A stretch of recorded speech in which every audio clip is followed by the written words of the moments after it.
New York, and on the new Hot 97 app. Ebro in the morning on Hot 97. Ebro in the morning, beautiful Laura Styles, and give it up for Mahisha Dellinger on the program. Mahisha, how are you today? I'm great. Let me get to my notes here because you always have so many things going on that I traditionally can't keep up with, one of which is the big brand everywhere, which is Curls. Yes. Sold everywhere you could find hair care products. Right. Which you've had for how long? 2002. Started e-commerce space. Now we're in every major retailer. Target, CVS, Walgreens, Rite Aid, name all of them down the line. And tremendously successful, and you're still the primary owner, or have you sold I any am. of it? I have not. I've been approached at least 10 times. Wow. And you're not selling because? Because I'm going to keep it in the family. I love So that. not even a portion, not even 30%, 35%, You know, 40%. perhaps if I needed it back when I needed it, I would have been down. But now that I don't, What's the no point? one's coming for me when I needed it. Right, what's the Now point? that I don't, I'm getting a lot of requests. So we'll see. And your newest venture now is television. Yes. And what are we doing here? Mind Your Business with Mahisha on OWN. And I did not really seek out TV. I didn't seek out fame. I just wanted to be rich. That's all I care about. But I really have already been helping informally Black women with their businesses. So now this is really the formal way of doing it so on the OWN platform. We have 8 episodes, 8 different women, 8 different industries. And each one of these women need help with their businesses. And when's the show on? Saturday, 10, 9 Central on OWN, following Iyanla Fix My Life. Okay. And the show is really the business version of Iyanla. Like, we're helping these ladies get their stuff together. So these are women who already have existing businesses Yes. and are stuck in, like, you know, when you get to that space where it's like you Yes. make the wrong decision, you're going to be completely broke. Yeah, they're all in different spaces, different spaces in their business. And episode 2 with Megan James from Bad Girls Club, hot mess. Then we Why? had, okay. Wait, are they also semi-celebrities? No, she's the only one. Okay, okay. We have every other woman on the show has never been on TV. Just Megan. She has a clothing line. But we also have all these other beautiful women. Gloria from the Foot Nanny, Oprah's Favorite Things, 4 years in a row, still struggling with her business. We also have Maxie J from Compton, who made it out the hood and is now an amazing fashion designer and has been a fashion week in Milan, 2 boutiques, great. And then we have a whole bunch of other women, but they're all doing it with different struggles. Right, but it sounds like while they're at different places, they're not just like in a space of, I have an idea. These are people who are beyond the idea. They are into... right, they already took the chance. They've executed, Yeah. but now they're stuck. Right. Megan, And I think that's important for people who might be watching you have this conversation right now and maybe want to be a part of a program like this. You're looking for people who kind of have their feet on the ground a little bit and have some momentum. So every single business has to be female and Black and in business already. So they're helping this community. We are. And they also have to have a viable business that we could actually help. So those are the parameters that they set for casting. Okay. I've seen stats. I don't know if I'm saying this right, so correct me if I'm wrong. If you know, Black women are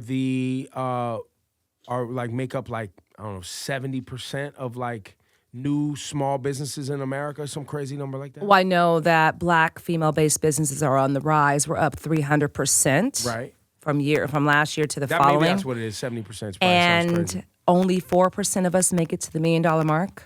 That's a big gap to bridge. Yeah. 300% increase, but 4% or less make it to $1 million. What do you attribute the increase to?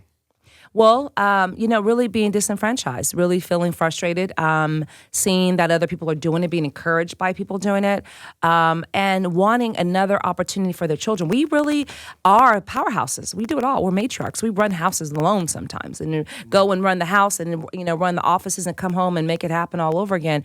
We are strong. It's just now we got to know how to make the right business decisions because we don't have the information, the resource, and the access and the seat at the tables where the decision makers are. So we have to get help to make it over that hump, but we're trying. What is one of the major hurdles that you see in other women, or maybe something that you experienced that in the moment you were like, oh, this is one of those moments that if I don't move in a certain way, I'm not going to get past this moment as a Black woman? It's really having the access and the information. So really a mentor, someone that's done it before, that can show you the way, because we don't have the same ability to reach into our community and get that help like others do. Got it. Right? So others have it on lock. Like, the Korean-owned beauty supply stores, they have each other's back. Like, they help each other start their businesses. We don't have that. It's an industry, right? Like, even when you're a first-time business owner in the Korean industry, in the hair care situation, like, they have that on lock. And they will block out others that are not of their community. That's very interesting. Yeah. Can you talk about the organization, Black Girls Making Millions? Oh, Black Girls Making Millions Academy. That's something I just started. After the show aired, I started getting so many requests for one-on-one mentorship. Okay. And I'm like, I can't do one-on-one. It's only me, right? Right, of course. So I decided to bring the show to life and take it on the road. So we're going to go in June and take 50 women with us and show them how to either start their business, grow their business, or get funding. So there are 3 different tracks they can choose: the startup, the come up, or the blow up. And so we're going to have all those options for the ladies, real life courses, real people, actionable items, and takeaways for them. 4 days, excursions, and training. And where's this? We haven't decided the location yet. It's in June, so we'll have that totally decided by next week. We have 2 runner-ups, and we're trying to figure that out now. But signups will start October 15th. At Black Girls Making Millions Academy on IG. How are you going to vet all of these applications? Well, we have the application, there's a team that would go through that, but we are really about the speakers and the presenters, the trainers, those people, and the investors. Those are the people that really, spending time for. Has social media helped the Black woman business owner as well? Because it feels like I see a lot of businesses on Instagram now, and people have direct access to a larger consumer base, even if they don't live in a predominantly Black community where they have access to Black women, in all different walks of life. Because of Instagram, I see a lot of women starting businesses. Yes, social media has definitely helped that piece. I think we get caught up in thinking that's the only part of a business, that's the only marketing channel. I think it's an important one, but definitely has helped. Definitely people jump off their brands for sure. And are you, in reaching that $1 million mark for a new business owner, on the show, are you sharing the gems also? Is it not just specifically these 8 individuals that you're helping, but if I'm watching this show, are there takeaways as me as a viewer? Absolutely. We've heard a lot of women say, I have my pen and paper ready when I sit down and watch a show, because everything that you see is applicable to other people and their struggles, and that's what we're hearing. And it's about time we have something for us. But yes, there are definitely common threads between the Black woman on the show and the people watching back at home, for sure. In your business of hair care products, right, you brought up a second ago with regard to the Korean people kind of, I guess, having a monopoly on Black hair business. Right. And that's something that they took the initiative and, bringing the hair in from Asia and wherever they bring the hair in from, they took that initiative. So it's not a knock on them, but obviously their biggest consumer is Black women. Right. Or not just hair, but hair products. Like they sell our products to us, but then, won't let others do it themselves. And have you, as a businesswoman, tried to tackle that market? Are there women of other ethnicities breaking into that market? Leah, actually, of Girl Cave LA, she's episode 3. She actually owns 3 beauty supply stores in LA and got shut out of the from getting supplies from her Korean distributors. Because they wouldn't sell because she was next to how is it a Korean store. Blocked, but it's the lack of access. Well, they won't sell to them. They only gave her the low end stuff, and I walked into her store and there was no curl stuff, none of the natural stuff, and she told me that they would make her come pick up her goods and pay with cash versus credit like everyone else. All the other people got 30 days to pay, and they blocked her from getting all the newer stuff. So then I made a call to my number 1 distributor, who's way bigger than this Korean distributor, got her set up. But these are kind of things that happen. And without access to somebody like yourself, she could be forced out of business. Right. Is that an area of growth that you think for Black women, small businesses, is getting into the hair care in their local I think it's a great one. I think local, if we can start taking over just one at a time, the products we sell to ourselves, to us, that's a great goal, I think, because why not buy from ourselves? Why not own what we have? Right. Right, and not have to go in and be, watch like a hawk. So the moment we walk in to the moment we leave, and be treated without respect. what's the truth? You as a business owner with regard to Trump and black people and employment and small businesses. What's the truth? What do you want to talk about specifically about him? Because I cannot. He's saying that because of him, which we know not to be true, right? Based on the numbers, but he says that a lot of these 300% increase in black women businesses has to do with him. Listen, he's probably causing us to go to work for ourselves because he's bringing on the closet races that we're dealing with on a day-to-day basis in corporate America. Okay. Perhaps that's what it is. He has a big ego, and I don't believe anything that man has to say. I feel like he is more of a detriment than a benefit. Has he saved me on taxes?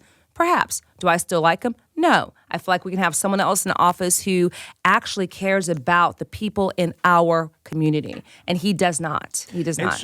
And it's interesting you say that because at the tax bracket that you're in, being a business owner and somebody who's self-made, it sounds like what I hear you saying is you don't mind paying more taxes if you know that's going to benefit your community.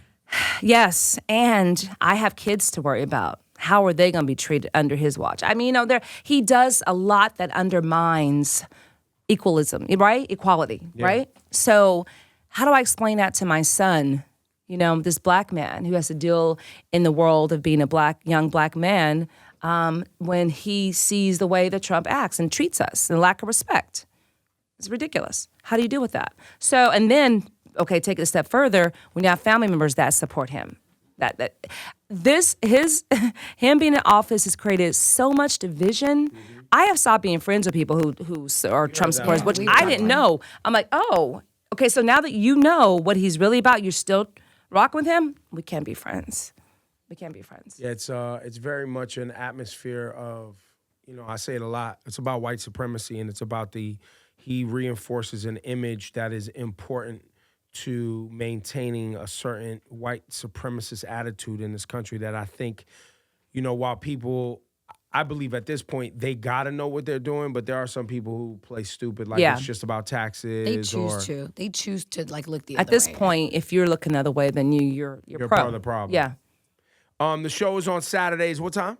10/9 Central, Mind Your Business with Mahisha on the OWN Network. And is this something that you're happy you started to participate in? Because you never sought out television and you never sought out I am. It fell in my lap, but you know what? I think to whom much is given, much is required. Are you yelling at people on the show? Megan, I did. Why did you yell at Megan? Well, she is a black female business owner who has a platform.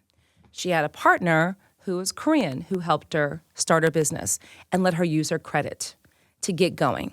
She owed her over $12,000 and hadn't paid her back and didn't have any remorse for it. She's representing me and everyone like me. Right. So I was very angry. But I asked them early on as I started this process, what Mahisha do you want in this room? The real Mahisha or the PC Mahisha? Tell me what you guys want. And they said, bring it and we'll dial you back if we need to. So everything you see on the show is real. No scripts. And you felt that a woman not repaying her debt, who is a black woman, contributes to a larger issue and stereotype. Right. And it's going to make it harder for the next one to come after her. And it makes us look bad. And there was lack of remorse. All those things. And so, I was just trying to help her and, it didn't get through yet. We'll see. I told her if she wants to come back later, then we can talk if she needs help, but she's not really hearing me. And how does this go? I'm sorry, Laura. Can we catch some of these episodes that were missed? Can you catch them online? Are they available yeah, they're on all YouTube? online. And you can also go back and do on the 29th. Every single episode is going to play again, but you can definitely go back and watch them. Where can we find them? OWN's channel. Okay. OWN.com, but you can OWNTV.com. You can see them all, and they're different. You'll see the different layers. It's like I'm a different person per show. Like every person needs a different piece of me. So, last episode with Maxie J, I'm more connected to her because we're both girls from the hood that made it. And I see her grit, her hustle, determination. I love her grind and spirit. So I'm kind of like softer with her, but proud. And then with Megan, I was extra hard. And so each one, I bring a different person. Like being a mom. I have 4 kids, so I have to, adapt per child. I love this. I love it. I'm proud of you, man. Thank you. Very proud of you. And guys, for everyone who's listening, she has gone into detail about her business because I know a lot of people are going to be like, but how did you start your business? I have so many questions. We do have other interviews with you on hot97.com. Oh, yes. And the YouTube page. And Instagram, Mahisha_Dellinger. Follow me there. And Ebro, you and my girl Yodit, you follow her. Yes. And you reposted. I was like, yes. Yodit Tawolde. Gotcha. That's her name. But yeah, she's Dope. amazing woman. Yeah. She's always, speaking out about justice and from a legal perspective. She's dope too. Yep. So I think that's it before we let you go. Give me the signups again for the small business thing that you're doing. Okay, so Black Girls Making Millions Academy. You can follow us at Mahisha_Dellinger, or just go to Black Girls Making Millions and on Instagram. And there's a lot of information. We just started it. It's a fresh new page. And that was just a brand new thing I thought to bring to life. I think we just put it up last week. Yep, it's black_girls_making_millions. Yep, and it's they've only got 5 posts. I'm gonna follow. So brand new. Brand new. What a great opportunity. Thank you so much for sharing yourself. And that's amazing. Thank you. Anybody who's watching who's interested, they should definitely follow and sign up. Yes, they're very excited about it because now finally they can get the help. And, I don't think we have a place for us to go besides business school. Right. And not everyone has access to it. So I'm going to bring everything I've learned into actionable courses that they can actually take back and get started when they leave. Love that. Amazing. Mahisha Dellinger, give it up one time. Thank you. Thank you so much. Thanks again.